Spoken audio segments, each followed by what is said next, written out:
I think, when you've been around as long as you and I have, and we've studied our companies as much as we have, and we've invested so much of our intellectual thought, time, passion, sweat, and tears into it, I think there's a risk that you can build a kind of a confidence bias that, you got it all figured out and it's all good, versus remaining curious, inviting, other points of view, into the decision-making process.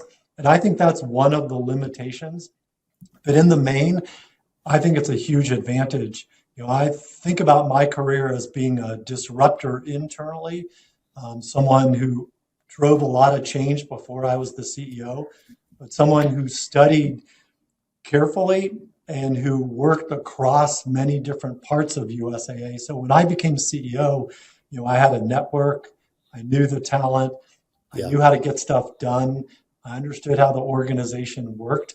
And I think all of those are advantages if you're willing to continue to be curious and drive, disruption and innovation going forward versus sitting back and saying status quo is good, we're all in good shape.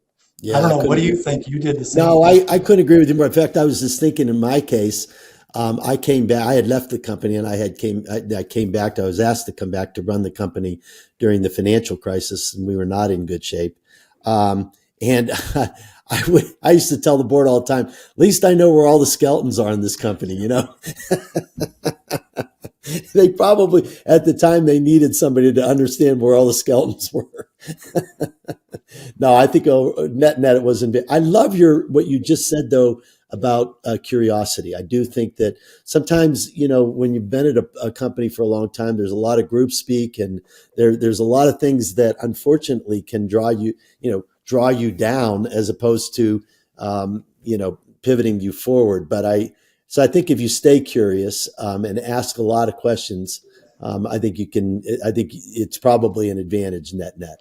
Yeah, and I think there are two big stakeholders that matter from that. One are your employees, especially those who are out on the front line doing the work, every single day. And whether it's, Admiral Fargo, who was my chairman at the time, or Colin Powell, who I had a chance to spend some time with, the reinforcement about the importance of walking the deck plates or trooping the line, depending on, which branch of service you're from, is vitally important, because that's where you learn what's really happening.